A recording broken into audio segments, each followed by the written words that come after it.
Hello everyone, this season of Grandmaster is one of the easiest seasons we've ever gotten, and I really did not want to completely remake the same guides from previous seasons, as there would have been almost no fundamental changes in how I did those guides.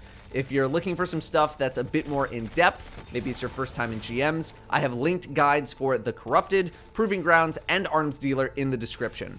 While I don't have guides for the other 3 strikes, Warden of Nothing, Inverted Spire, or Inside Terminus, all of these strikes are on the easier side and only have 1 or 2 spots where people might struggle, so we're going to go into some detail in those strikes in this video.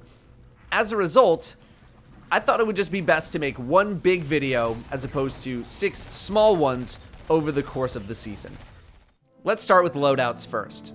There are barrier champions in 5 of the 6 strikes for this season, which means it's pretty likely you're going to equip Arbalest for 5 of the 6 strikes this season.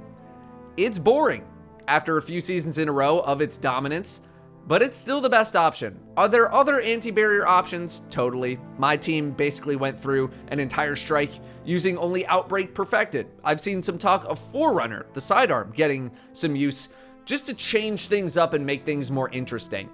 But if you're not the kind of person or team that wants interesting and just wants to get things done, it's probably going to be Arbalest until something else comes along. In the one strike where you don't need anti-barrier, the Corrupted, someone with a scout rifle will do just fine for Unstoppable. Divinity continues to be dominant for overload needs, otherwise you have autos and SMGs.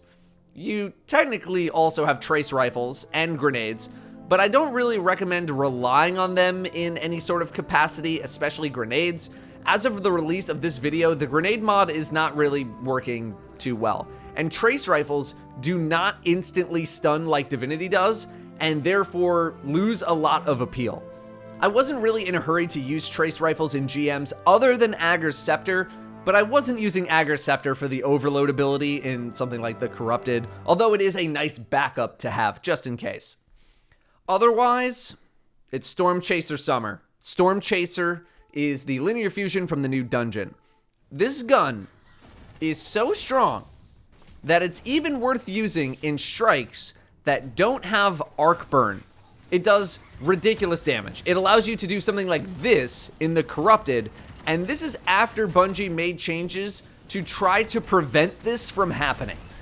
Your loadout for 5 of the 6 strikes can literally be Arbalest and Storm Chaser, and then you just swap your primary weapon for Unstoppable or Overload. That's it. Loadout-wise, if you're looking for the best things, that's all you gotta do. If you want to make things more interesting, you're probably not the kind of person who needs these videos to be told what to do. My team did various things, like I mentioned earlier, Outbreak Perfected, Agger's Scepter, Leviathan's Breath. My friend Sneaky put on a fixed odds legendary machine gun at one point with Dawn Chorus Warlock. We did Eyes of Tomorrow on Arms Dealer, which wasn't really that great, just used G-Horn there. We did a bunch of stuff to try to freshen things up in our 3-hour stint to get Conqueror in a day. If you're not looking for that, if you're just looking for the easiest way through something, you put on Arbalest, you put on Storm Chaser for 5 out of the 6. If you don't have a Storm Chaser or don't have access to the dungeon to get Storm Chaser, then a Strike Burn matched linear fusion or G-Horn plus Hothead is going to continue to do just fine. Just watch your ammo a little bit more or bring someone with Aeon exotic gloves with you. On that note, let's talk subclasses. My team's composition during our Conqueror in a day was 2 Warlocks and 1 Titan. Both Warlocks ran on solar subclasses using Well of Radiance. One was on Phoenix Protocol, the other did some Dawn Chorus incandescent shenanigans. Of course, Starfire Protocol is one of a few builds that I can completely recommend for Grandmaster Nightfalls. Check the video that I did on that build for more information on the Starfire build, but essentially you're going to spam champions to death with fusion grenades. If you're in a spot to be doing GMs this early in the launch of GMs for the season, you likely know the build already, so I'm not going to spend too much time going over it. Again, you can just go watch the video. Stasis continues to work. Osmiomancy gloves for the stasis turrets. That's fine too. Titans, I just continued to be a sentinel. I played it safe, I let my warlock friends do a lot of the heavy lifting in that department, and I was just the, oh my god, we're gonna die button for the most part. Part of the reason I almost didn't want to go solar at all is because I didn't want to develop bad habits through Classy Restoration. Classy really lets you survive a lot of things you wouldn't normally be able to, which is great for a lot of players out there, especially if you struggle with survivability. You can survive a lot of primary gunfights with various enemies using just regular guns and all that. Makes it so you don't need to be in cover 100% of the time. It's not going to save you against the big stuff, though. Anything that was annihilating you before this season will continue to do so, namely like minotaurs, stuff like that. Stuff that can shoot a lot of damage super fast. I didn't think I was really going to do a whole lot of bonking with my hammer and Roaring Flames ×3 because I just didn't want to put myself into that position. It's very high risk. Perhaps as the season goes on and people get more comfortable running Solar 3.0, this is totally an option.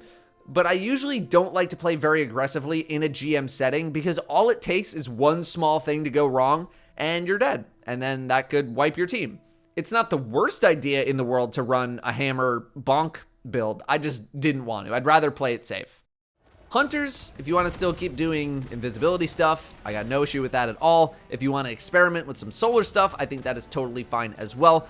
I don't really have much to say if you want to try to make things interesting, but for the most part, whatever was working for you in the previous season is going to work this season as well. Most of you, that's probably going to be invisibility. Exotics. Same situation. Use an exotic that works for your build. Nothing more to say here. All of the exotics that were good last season, still good this season. You do not need to change anything here. But I would definitely have someone with an Aeon exotic, though. That was my job during our little GM stint because we don't have a heavy ammo generating mod in the seasonal artifact this season. Speaking of mods, same deal. Proper resistance mods, you can usually just match the element of the burn in terms of what mods you equip for resistances. There are some nuances here and there, concussive dampener for certain situations if you don't want to go all in. Maybe you're entering a strike with a lot of explosions, grenades. But for the most part, if you don't want to have to think about anything, elemental resistance mods. Just put them on, it's fine. In terms of the seasonal mod offerings, I didn't really think too fondly of much here, minus Revitalizing Blast and Solar Fulmination. Just keeping in mind that this Ignite effect can hurt or kill you if you are too close to the explosion when it goes off. It's basically free damage on champions at worst, and at best can AoE entire groups of enemies down if they are close to a champion when you stun it. I was not on a solar subclass, so I had no use for Classy Restoration, but if you are on a solar subclass, you'll be fine with Classy Restoration and Revitalizing Blast. Withering Heat isn't a terrible idea, but you won't be able to combine it with Classy Restoration.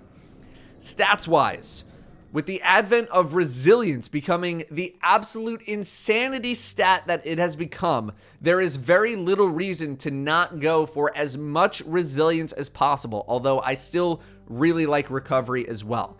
I did not want to completely rebuild my armor set, so I only had 6 Resilience. Not great. But considering that last season, this effect didn't even exist, you'll be all right pretty much no matter what you do. But if you can go for that tier 8, tier 9, tier 10 resilience, it is really going to help you out, especially when combined with Classy Restoration. So, instead of going through the entire strike of every strike, I want to pinpoint some struggle areas in each one. If you want a full guide on a given strike, I have linked the most recent guide that I have made in the description for each one if I actually made a guide for it, which I only did 3 of the 6. Let's start with what is probably the hardest strike, the Corrupted. Obviously, the Elevator, the Ogres, and the Boss are the big hangups here, so we're going to talk pretty in detail about these things. In my run of the Corrupted, we had an Ager's Scepter, which makes 2 of the 3 tough sections much easier. You're able to freeze all of the Scions in both of these sections, which is the elevator section and the boss room, which are arguably the most annoying and probably the hardest parts of each section. If you don't have an Ager's Scepter, well, I recommend it. But also, you're going to need to throw a bunch of abilities or have someone focusing solely on the Scions as the shielded enemies spawn in. try to pre-charge a couple of orbs to throw at these guys, but your focus should be making sure the Scions die. You can deal with shielded dudes with no Scions around, you just kite them around in a circle, but if you let the Scions multiply, you're gonna get overrun. This applies for both waves of Scions and shielded enemies in the elevator. Don't be afraid to use supers here, especially a well. Just make sure you don't get booped off the map by a phalanx. When it comes to the ogres, there are two ways to play this. Number one, you slow roll it, going up to the top right of the room and just slowly kill things as they come up the stairs. Or two, instantly killing bosses, which is much faster, but potentially a bit riskier. The slow roll is pretty simple. It's what I'm going to recommend to most groups. It's safe, it's easy, but it's a little slow, hence slow roll. You just sit up on the right side and kill stuff as it comes up the stairs. I showcased this in the previous guide. There's not much to it, just be careful on the teleports as the nearest champion may spawn behind you. Be sure to be in cover when that teleport happens. Kill the non-taken ogre first, otherwise you're going to need to deal with more enemies, and you don't want that. Unless you do, but I mean you don't. You really don't. The instant kill strat is riskier, but faster. We kill the unstoppable ogre first as we walk into the room. Then we get teleported.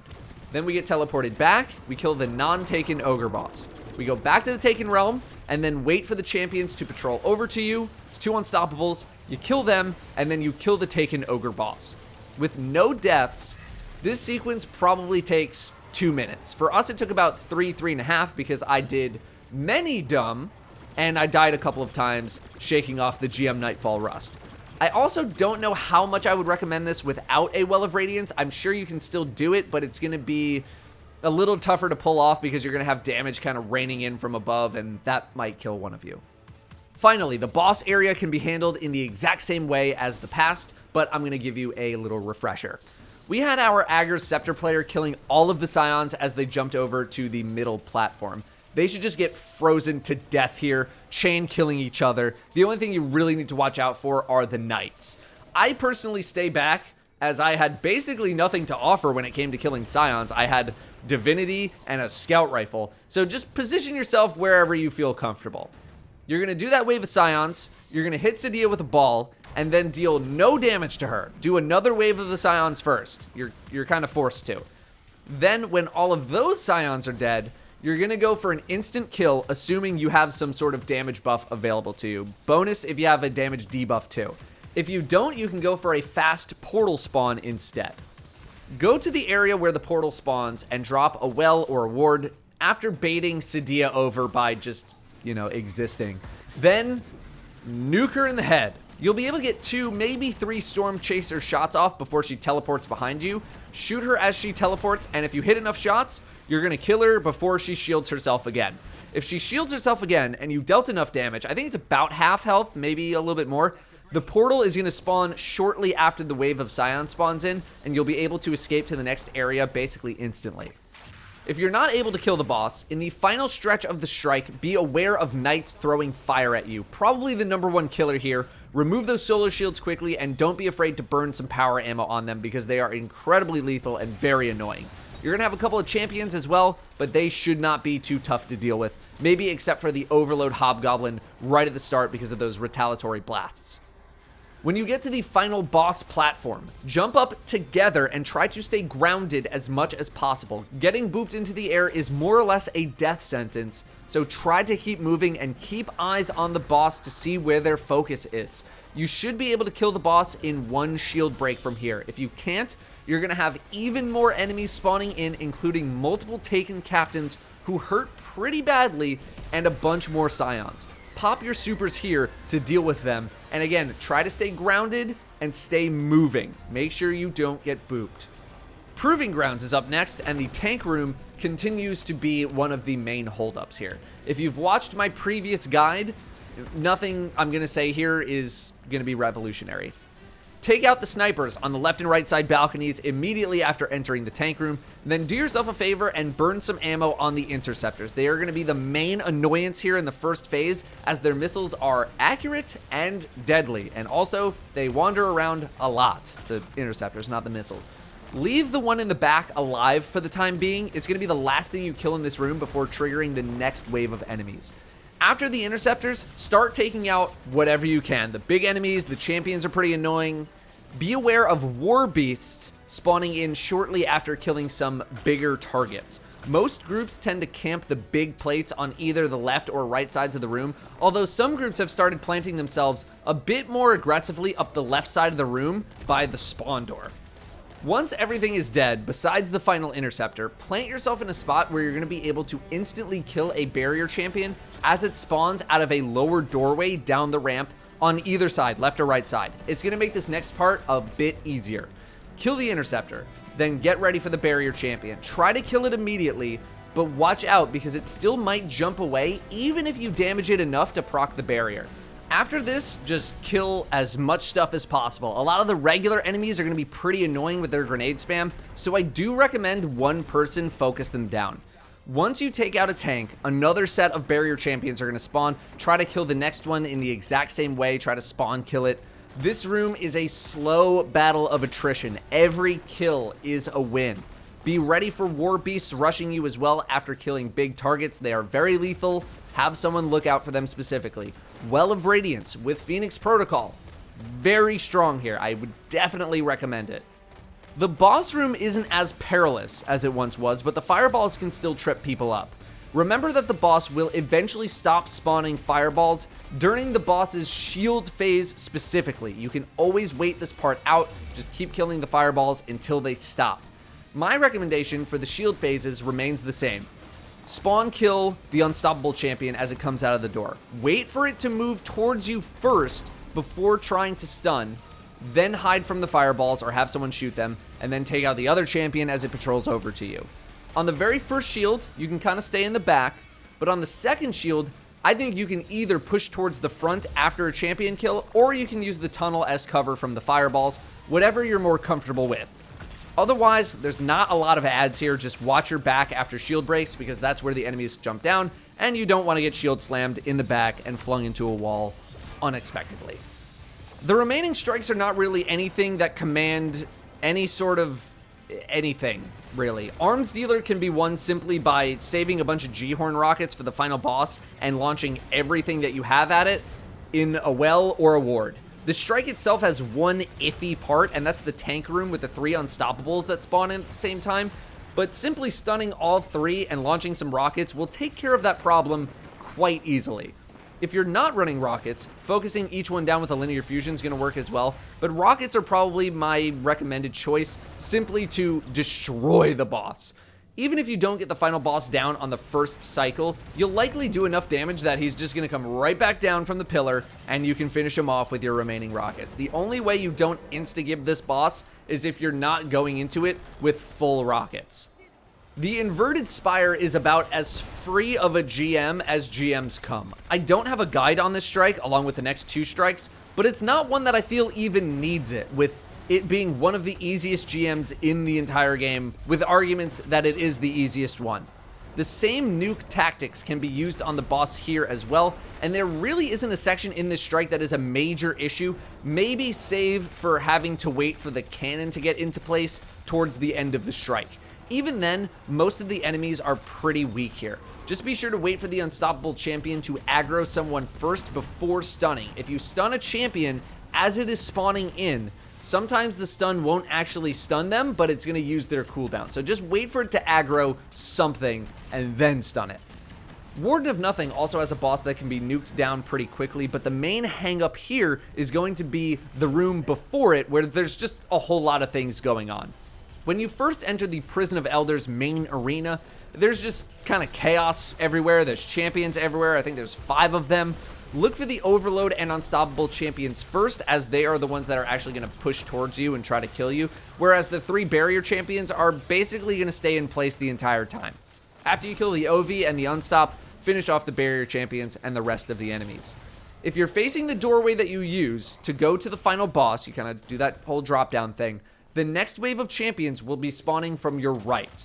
The doorway closest to the A-bomb on the right will spawn a barrier hobgoblin, and the doorway closest to B will spawn an unstoppable. Most of this time, this unstoppable is going to run towards where the barrier hobgoblin spawns in, just because that's where you're probably going to be standing. C is going to have an overload floating around in addition to a regular shielded Minotaur. Just be aware of that extra Minotaur. Players can split to defuse B and C at the same time, or what I would probably recommend, clear out B first, make sure you find all of the champions, kill them, and then make your way over to C and like maybe pop a super or something. The only reason this area is difficult nowadays is that if you go too quickly, you're going to despawn champions and not get a platinum rating. Although I'm not exactly too keen on the rules of despawning champions, as I know there are some ways to still get platinum, even if a champion despawns, but yeah, just kill all the champions. That's really the only issue here, is just not killing all of them. The final boss has a bunch of champions right before it. Use them to generate some power ammo for your team if you're running Aeons, which I would recommend. I would also recommend taking out the Unstoppable from afar, maybe the Overload as well if you're not too comfortable, and then jump in and kill the 2 barrier champions. Assuming you have a Well of Radiance here, or a ward, linear fusion spam should make pretty short work of the boss before things get too hectic. Although if you don't have an element matching linear, maybe you cut things a little close. If you do have one though, you don't need to do anything fancy. Just hit your linear fusion shots and make sure you have some ammo before going into the boss room if you can help it. The more ammo you have here, the better, and the shorter the fight's going to be. Inside Terminus has a midsection that I wouldn't necessarily call difficult, but it's just a bit long and it has a decent amount of champions in it. But you have a ton of space to use and there's lots of cover, so as long as you take things pretty slowly, you should be okay. I don't think there's any reason to rush this if you're new. Just take things slow, take it one section at a time, you'll be alright. The boss room can get a little sketchy though, thanks to infinitely spawning enemies and a boss attack that is quite literally a one-shot. The boop attack that the boss does leaves a purple flame on the ground as it moves towards you. Touching this flame, even for a split second, is instant death. As far as I'm aware. Maybe double void resist and 100 resilience you can survive. I don't actually know. But you should treat this fire as instant death, because that's what it's always been and probably still is. Otherwise, the plate section in the middle of the fight is another hang-up spot, since the plates take a while to charge and you're going to have gladiators constantly spawning in. This is a strike where it's not the worst idea to have a stasis warlock, but provided you bring enough firepower, you can just also nuke the gladiators before they ever become a problem. A machine gun here, believe it or not, is not a terrible idea for ad clear, as this room is going to be packed with enemies. After the plate section, the boss is going to wander around a bit more, and you're going to have even more enemies spawning in, but as long as you're playing towards the back and you don't play recklessly, you can whittle this boss down pretty slowly. Again, if you need more specific instruction on the harder strikes, check out my guides in the description and just skip past all of the loadout stuff since it's not really relevant. It's going to be a pretty easy farming season. Spire and Arms Dealer are basically free loot. Terminus and Warden are pretty close to free loot as well. So enjoy your farming. It's a good season to go farming for golf balls, exotics, weapons if you want them. I have a video on the weapons as well if you want to watch that. But that's all I got for you. Thank you very much for watching, and I will see you next time.